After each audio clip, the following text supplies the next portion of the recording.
Quería decirle unas cosas antes de comenzar. Primeramente, Dios nunca nos dio la fe para jugar con ella.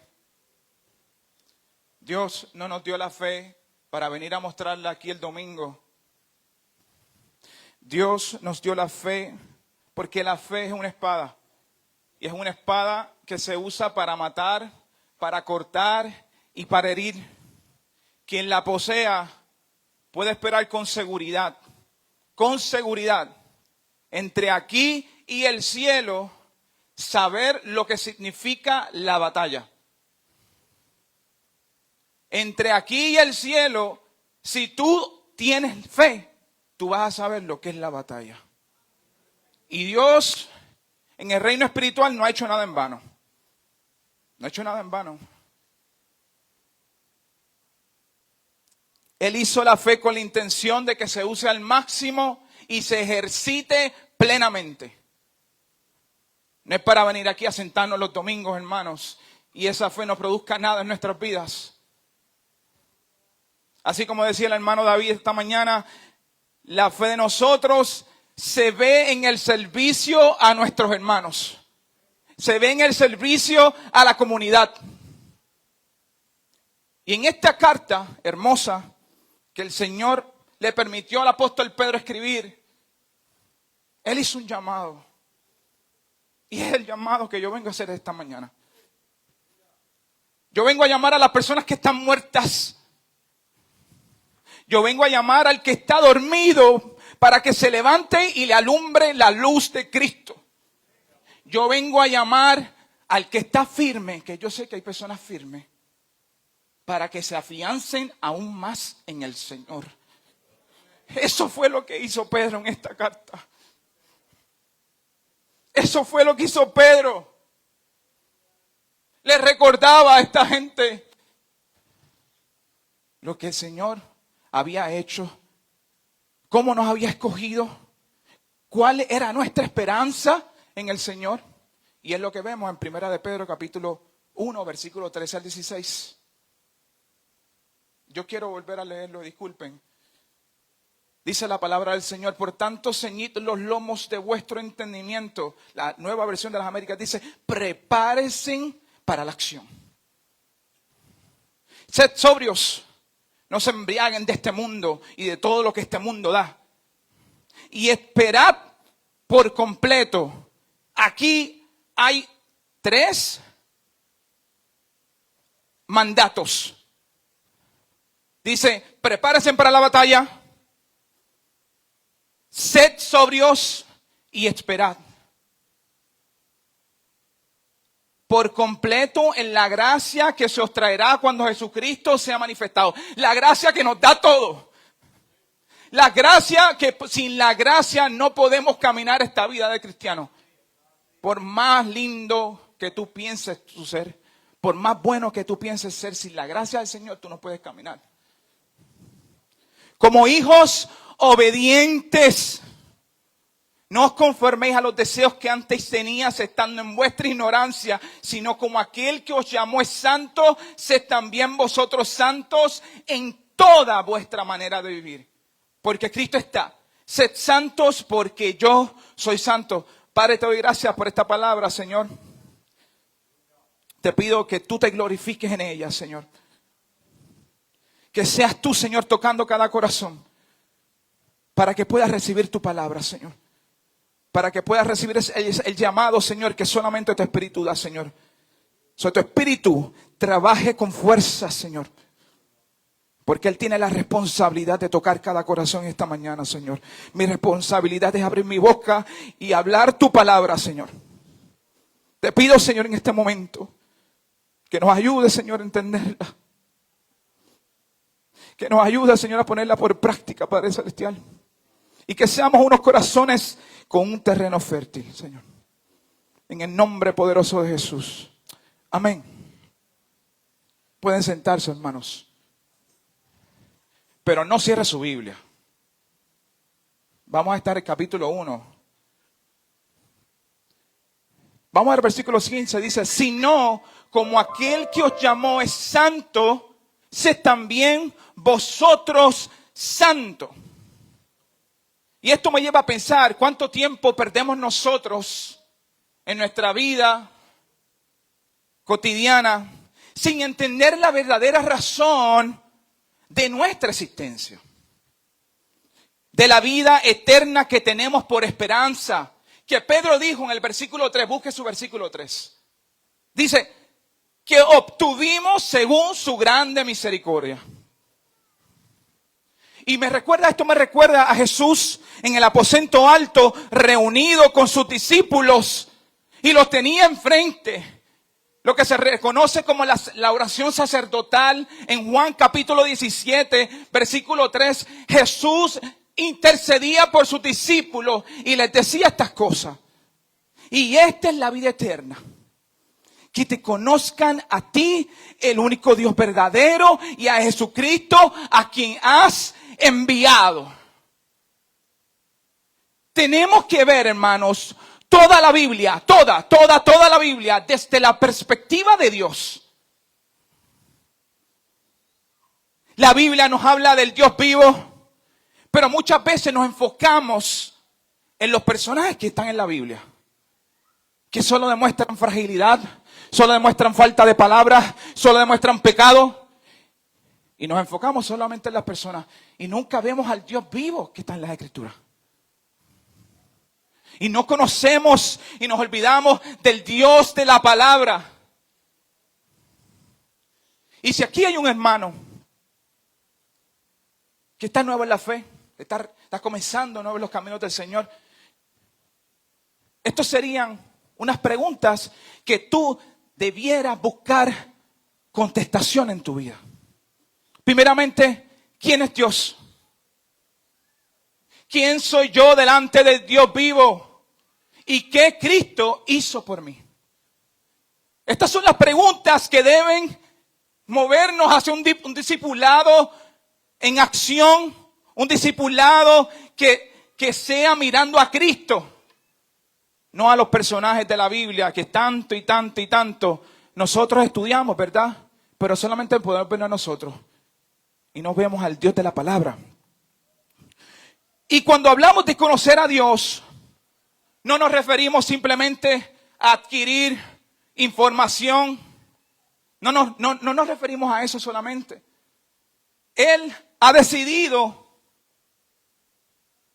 que necesitamos conocer a Dios a través de su palabra viva. Esa palabra que revela el proceder inescrutable del Señor. Y manifiesta quién es Él. Manifiesta la sabiduría, que es una sabiduría que no podemos comprender. No hay ser humano que pueda rasgar y tocar la superficie de la sabiduría del Señor. No hay quien pueda entender sus caminos. Sus caminos son más altos y sus pensamientos son más altos, como lo dice en Isaías 55. No podemos entender su naturaleza. Queremos, pero en nuestra mente corta, nuestra mente fina, no podemos entender la naturaleza trascendental del Dios vivo. Imagínense, tendremos nuestra vida eterna para conocer a Dios. Esto quiere decir que su esencia no puede ser contenida por las palabras humanas. No puede ser contenida. No hay persona inteligente, no hay persona con doctorado, no hay persona con estudio que pueda rasgar la gloria, el peso del Señor. No lo hay. Pero el Señor no nos deja allí. El Señor no es distante para nosotros, para sus hijos. Él ha decidido revelar su magnificencia, su creación, permitiéndonos contemplar, aunque sea en una medida fina, la gloria de aquel que es infinito.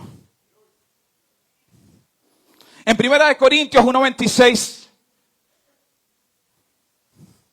dice: pues mirad, hermanos, vuestra vocación, que no sois muchos sabios según la carne, ni muchos poderosos, ni muchos nobles. El conocimiento de Dios no es intelectual, no es puramente intelectual. Sí tenemos que leer la palabra, sí tenemos que escudriñarla. Pero el conocimiento real de Dios no es una manera solamente intelectual, sino muchos aquí eruditos y conocedores de la Biblia conocerían a Dios por completo. Pero eso no es así. Si Dios no te prende ese bombillo, no hay quien te mueva. Si Dios no se acerca al hombre y lo levanta de los muertos, no te vistas que no vas. Pero sí, la palabra nos dice que la fe viene por el oír la palabra del Señor. ¿Estamos claros? Pero es Dios quien nos regala ese don de la fe. Y ahí podemos ver todo diferente. Porque el Señor se ha acercado a nosotros. Y si tú has probado esa benignidad, este llamado es para ti. El apóstol Pedro les recordaba a estas personas del cual eran fruto de su predicación. Si ven los primeros versículos, van a ver unas áreas allí del cual él dirigía esta carta. En Hechos capítulo 2, versículo 9, mencionan las mismas regiones. Estos fueron las personas que se encontraban en el día de Pentecostés, allí mientras Pedro predicaba, y habían 3,000 personas que se convirtieron. Y Pedro, en el ocaso de su vida, porque faltaba poco para que Pedro muriera, de esta carta a la segunda carta,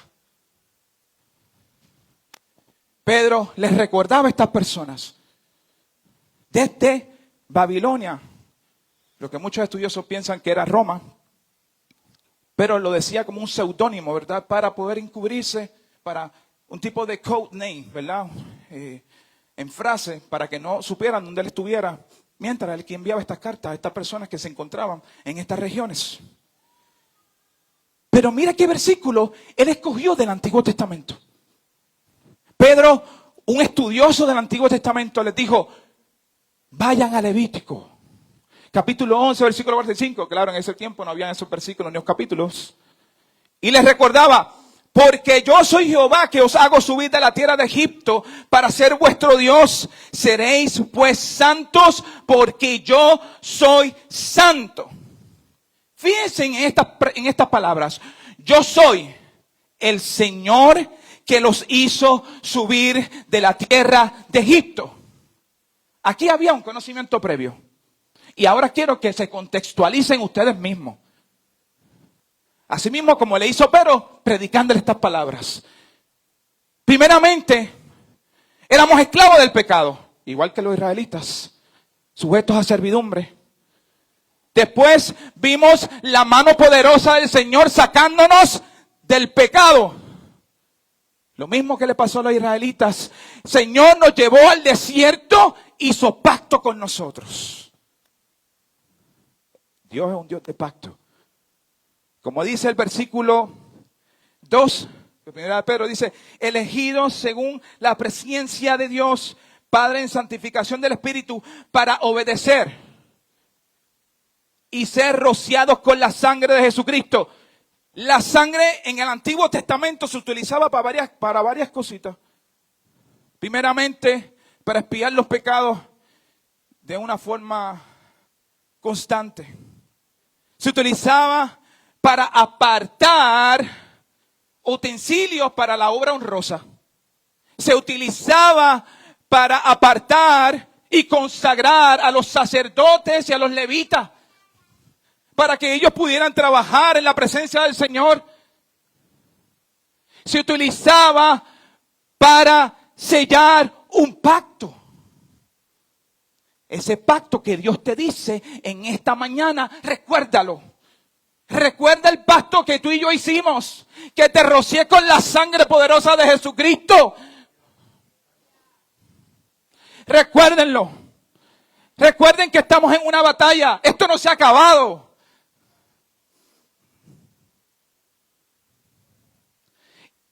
Y finalmente escuchamos la voz de Dios como ellos la escucharon en el monte Sinaí. Escuchamos la voz de Dios. ¿Y cómo la escuchamos en estos días? No por a través de una persona que te dice, así dice el Señor. No. No escuchamos la voz mediante los sueños que el Señor nos puede utilizar. ¿Qué Él dejó revelado que tenemos en nosotros, en la falda de nosotros? Que es la palabra del Señor. Nuestra Biblia. Es la palabra del Señor. Y si tú dices que el Señor no te habla, abre la Biblia para que tú veas cómo el Señor te habla. La santidad de Dios en la teología sistemática, pero yo no lo voy a incluir en esto, tiene dos dimensiones.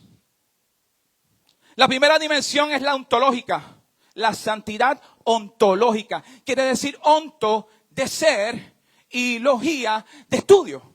El estudio del ser. Pues claro, Dios, como es totalmente otro, apartado del pecado y de todo lo creado, está apartado, está separado, y Él solamente posee esa santidad. La otra cara de la santidad es la santidad moral. La santidad que el Señor comunica a nosotros. La santidad que Él se dice, sed santos como yo soy santo. Apártate en medida. Sé justo. Sé recto. Sé íntegro. Eso es lo que el Señor nos pide. Que vivamos reflejando el carácter de Cristo. Y aunque Dios posee una santidad de manera infinita, nosotros nos volvemos santos como Él es santo en medida finita. O sea, que la santidad es parte de la imagen de Dios restaurada en Cristo. Entonces muchas veces preguntamos, ¿cuán hondo caló el pecado en nuestra vida? Y no lo entendemos, solamente pensamos, el Señor me perdonó mis pecados. No, el trabajo, la obra redentora y salvadora de Cristo fue mucho más allá. La imagen que tú y yo teníamos en el Edén fue restaurada por Cristo.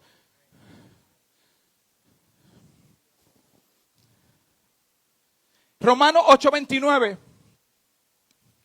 Porque a los que antes conoció, también los predestinó para que fuesen hechos conformes a la imagen de su Hijo, para que Él sea el primogénito entre muchos hermanos. O sea, que podemos decir que la razón para nuestra redención es parecernos a Cristo. En Efesios capítulo 1, versículos 3 y 4, hermoso libro. Bendito sea el Dios y Padre de nuestro Señor Jesucristo, que nos bendijo con toda bendición espiritual en los lugares celestiales en Cristo, según nos escogió en Él antes de la fundación del mundo, para que fuésemos santos y sin mancha delante de Él. En realidad, la santidad es la meta de nuestra redención. Cristo nos justificó para también santificarnos. Por eso es que somos llamados a ser santos, porque Dios es santo. Nuestro Dios santo nos aparta para vivir de una manera que refleje, aunque sea de manera imperfecta, su santidad. Nunca vamos a poder ser del todo perfecto mientras tengamos este cuerpo no regenerado. Entiéndanlo, hermanos. Aunque Hebreos capítulo 10, versículo 14 dice que con una sola ofrenda hizo perfectos pasado, ¿verdad? Y también nos menciona Hebreos capítulo 10. Dice, fuimos santificados una vez y para siempre mediante la ofrenda del cuerpo de Jesucristo. ¿Qué quiere decir esto? Es como, ya lo tenemos, pero seguimos creciendo. Ya lo tenemos, pero seguimos creciendo. En la teología, esto se llama la teología del ya, pero no todavía. En un sentido, ya somos santos en Cristo. Pero ¿cómo es esto, hermano? ¿Ves? Si me acabas de decir que yo soy santo. Sí, durante los siglos los estudiosos, hay muchos, han distinguido lo que es la justificación, que es la declaración única de que somos justos, el justo por los injustos, la justicia de Dios imputada en un hombre pecador. Ya Cristo me ve y ve la justicia de Cristo. Pero no solamente eso ahí, no fue que Él pagó y ahí se acabó, no. nos fuimos con la cuenta llena. Y en Cristo recibimos todas sus bendiciones. No solamente la justificación. Según Corintios 1, versículo 2. Los santos son aquellos que han sido santificados en Cristo Jesús. En esa misma unión recibimos un regalo que nosotros, que invocamos su nombre, sus santos, unidos a Cristo por la fe, recibimos. Y dice en 1 Corintios capítulo 1, versículo 30, dice, Él llega a ser para nosotros sabiduría, justicia, santificación y redención. Todos son dones de Cristo a través de la obra redentora del Espíritu Santo. En esta manera de pensar, todo cristiano es santificado. Ya estamos apartados. Ya no somos comunes ni profanos. Pero esa santificación definitiva no elimina la necesidad para una santificación progresiva. No la elimina, hermano. La palabra del Señor, esa lógica no es del Señor. Que no sería entendida, hermanos, sin antes conocer lo que hizo Cristo por nosotros. Y me encanta, le doy gracias al Señor, que hoy es la Santa Cena. Hebreos capítulo 2, versículo 10 al 15. Si tienes la oportunidad, está pasando por un momento bien difícil en tu vida, lee Hebreos. Dice la palabra del Señor, porque convenía aquel que por cuya causa son todas las cosas, y por todas las cosas subsisten, que habiendo de llevar muchos hijos a la gloria, perfeccionase por aflicciones al autor de la salvación de ellos, porque el que santifica y los que son santificados de uno son todos, por lo cual no se avergüenza de llamarlos hermanos. Miren qué bendición. Cristo, después que resucitó, ahora nos llama hermanos. El versículo 14 dice, así que por cuanto los hijos participaron de carne y sangre, él también participó de lo mismo para destruir por medio de la muerte al que tenía el imperio de la muerte, esto es, al diablo, y librar a todos los que por el temor de la muerte estaban durante toda la vida sujetos a servidumbre. Cristo tuvo que ser perfeccionado.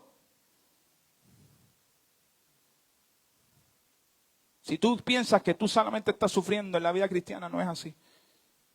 Por eso es que Cristo es nuestro sumo sacerdote. Él nos entiende. Y la aflicción que tú estás pasando en este momento, dale gloria a Dios por tu aflicción. Levanta la mano y dale gloria a Dios que estás pasando por tu aflicción. Porque en tu aflicción el Señor renueva su imagen en ti. Paradójicamente, hermanos, yo no sé ni cómo explicárselo, porque paradójicamente un momento tan difícil para nosotros que nos lleva a llorar, que nos lleva a la desesperación. A Cristo también pasó por lo mismo y Él te entiende. Pero Él sabe que es un proceso que tienes que pasar porque la imagen de Cristo tiene que ser restaurada en ti. Y Él, como dice que lo hizo, lo va a terminar esa obra en ti. Pedro se los decía a estas personas, a sus recipientes de la carta. Le dijo en el versículo 18, sabiendo que fuiste rescatado de vuestra vana manera de vivir, la cual recibiste de vuestros padres, no con cosas corruptibles como oro o plata, sino con la sangre preciosa de Cristo, como de un cordero sin mancha y sin contaminación. Somos suyos. Y como suyos debemos caminar. No podemos dejar que la hipocresía se apodere de nuestras vidas. No podemos llamar a los santos, a lo que no es santo, llamarlo santo. No podemos decir que somos cristianos y no ayudamos al hermano cuando está en nuestro poder. Gloria a Dios por los hermanos que sin saber se aparecen en la vida de nosotros y cógete esto ahí y te ayudan o te dan una palabra, te dan un abrazo. Por eso es que es tan importante venir a la casa del Señor. A los que no vienen a la casa del Señor, por eso es tan importante, porque aquí recibimos la liga del otro hermano. y también recibimos el amor. Por tanto, ceñid los lomos de vuestro entendimiento. Sed sobrios. No se embriaguen de los deseos de la carne, los deseos de los ojos, la vanagloria de la vida. Todo perece. Todo perece. Por eso es como Pablo: mas ya no vivo yo, Cristo vive en mí. Y si tengo que perderlos a todos, los pierdo a todos. Y yo tenía muchos amigos. Hacían fila, me buscaban a casa y llegaba a las 10 de la mañana al otro día.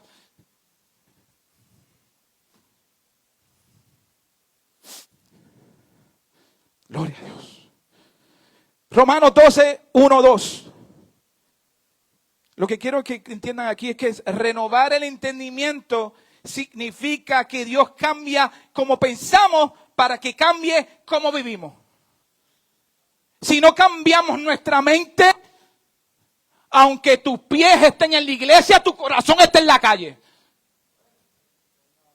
Como le pasó a la mujer de Lot, que sus pies estaban fuera de Sodoma, pero cuando se volteó, ¿qué mostró? Que su corazón todavía estaba ¿dónde? En la calle. En el mundo. En lo que te da el mundo. La vanagloria de los ojos, o sea, los deseos de los ojos, los deseos de la carne, la vanagloria de la vida. Yo quiero dejarles 3 puntos que el Señor me dio. Porque si hablamos de santidad aquí, hablamos todos los domingos de todo este año, el próximo año, y no podemos rascar ni la superficie de lo que es la santidad del Señor. Pero el Señor me dijo estos 3 puntos y quiero hablarlos con ustedes. Y con esto terminamos. Primeramente, el cristiano piensa que la separación es lo mismo que el aislamiento. Vuelvo a repetírselo, hermanos. La santidad, en una parte, el Señor nos aparta, ¿verdad? Pero no es lo mismo que aislarte y quedarte en tu casita y vivir una vida tan personal que solamente sabe que la tienes tú.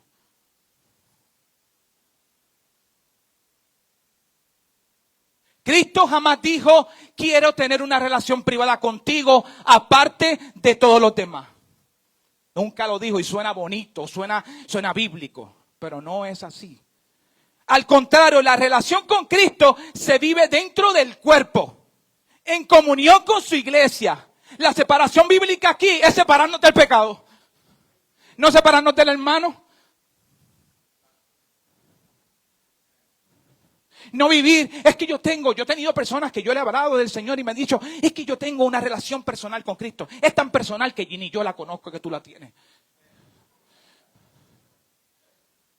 Porque ese Cristo que tú dices tener en tu relación personal es un Cristo que no te convence de pecado.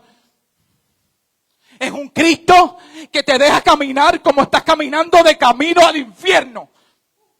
No es un Cristo. No es el Cristo que yo conozco. El Cristo que yo conozco me da bofetada. Bla, bla. Cuando hablan la palabra del Señor, hay muchas veces que la palabra del Señor no es para ti. Pero tú buscas los tesoros y las perlas de esa palabra.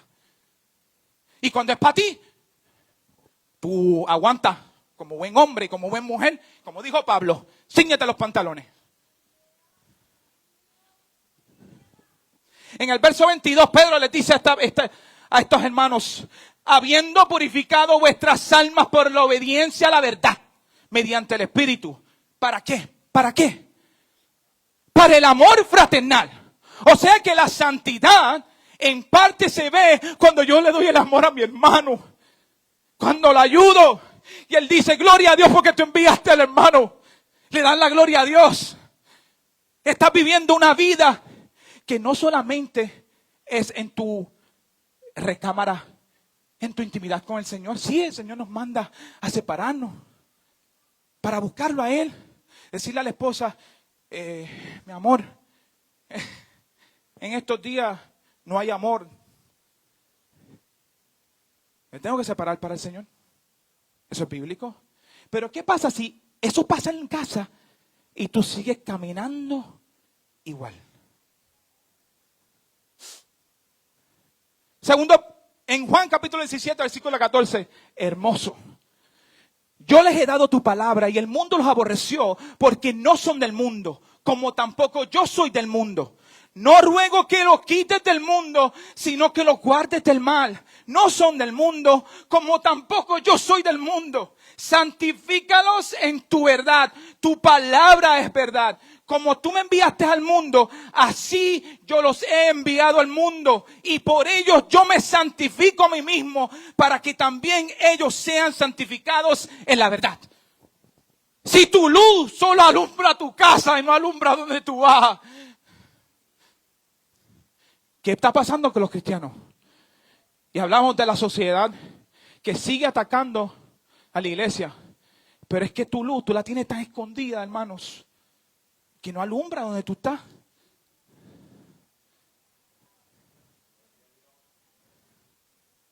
Otro punto es que la santidad no cancela la obediencia, no cancela el esfuerzo y no cancela la responsabilidad.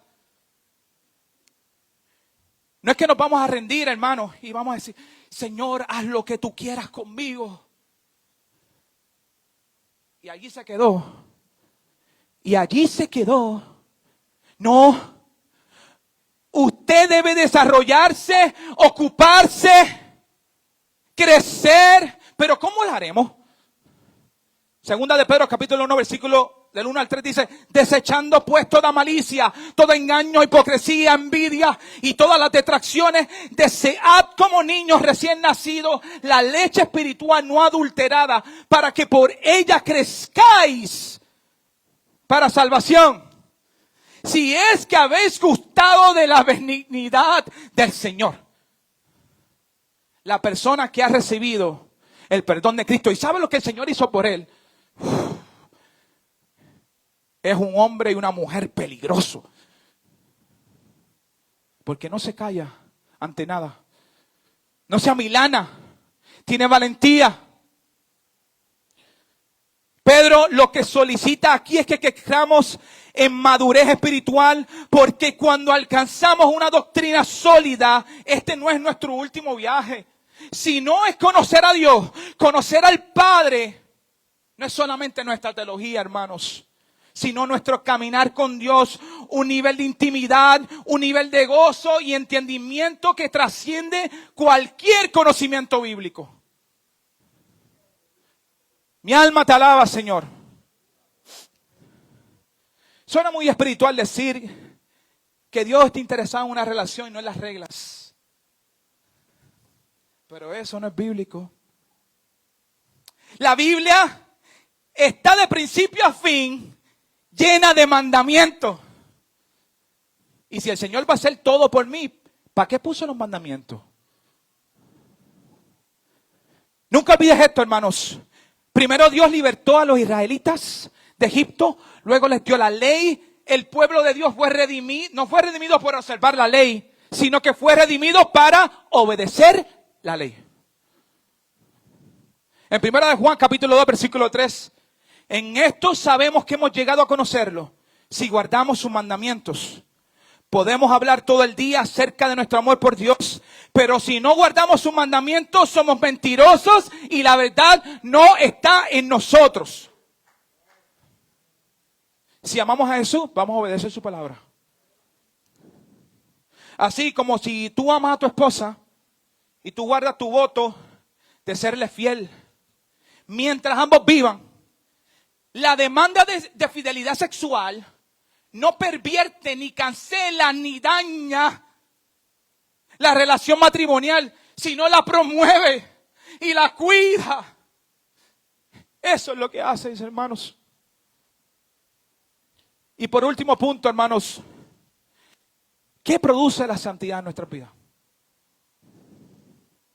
Y hay un punto que quería tocarles, y es que de todo lo que la santidad produce en nosotros, una de las más importantes es que nos hace de pobre en espíritu.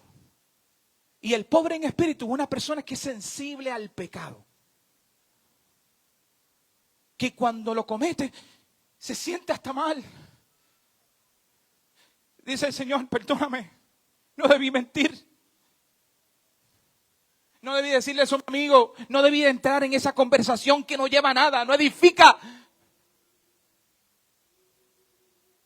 Los cristianos, hay unos cristianos que son derrotistas.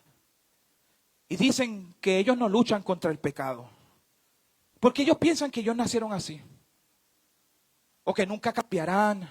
Lo hemos escuchado. Es que yo soy así. Son personas que deshonran al Espíritu Santo. Porque el Espíritu Santo es poder.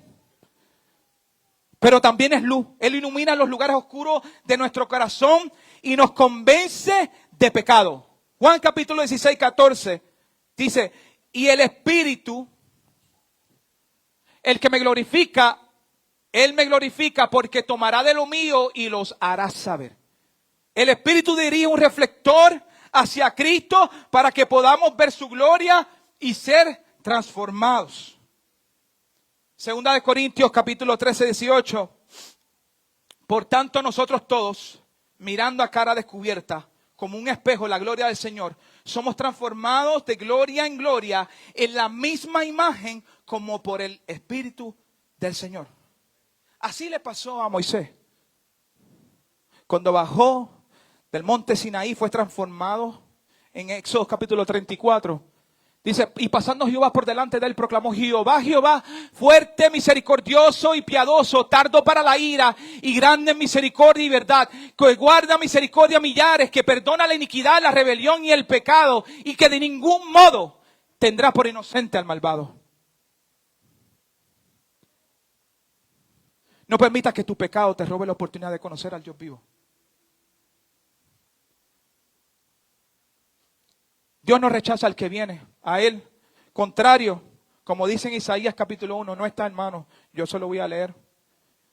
Versículo 10. Escuchen la palabra del Señor, hermanos. Oigan la palabra del Señor, gobernantes de Sodoma. Escuchen la instrucción de nuestro Dios, pueblo de Gomorra. ¿Qué es para mí la abundancia de sus sacrificios? Dice el Señor. Cansado estoy de holocaustos, de carneros y de cebo de ganado y de ganado de cebado. La sangre de novillos, corderos y machos cabríos no me complace. Cuando vienen a presentarse delante de mí, ¿quién demanda esto de ustedes? De que pisoteen mis atrios. No traigan más sus vanas ofrendas. El incienso me es abominación. Luna nueva y día de reposo. El convocar asamblea. No tolero iniquidad y asamblea solemne. Sus lunas nuevas y sus fiestas señaladas la aborrece mi alma. Se han vuelto una carga para mí. Estoy cansado de soportarla. Cuando extiendan sus manos, esconderé mis ojos de ustedes. Sí, aunque multipliquen las oraciones, no escucharé. Sus manos están llenas de sangre. Lávense, límpiense. Quiten la maldad de sus obras de delante de mis ojos. Cesen de hacer el mal. Aprendan a hacer el bien, busquen la justicia, reprendan al opresor, defiendan al huérfano, aboguen por la viuda. Vengan y ahora razonemos, dice el Señor. Aunque sus pecados sean como la grana, como la nieve serán emblanquecidos. Aunque sean rojos como el carmesí, como blanca lana quedarán. Si ustedes quieren y obedecen, comerán lo mejor de la tierra. Pero si rehúsan y se rebelan, por la espada serán devorados. Ciertamente la boca del Señor ha hablado. Qué bendición el que hayas podido estar en sintonía con este servicio. Espero que te haya servido de mucha edificación. Siéntete en la libertad de hacer cualquier comentario o alguna petición de oración. Así que sigue disfrutando estos sermones. Dios te bendiga.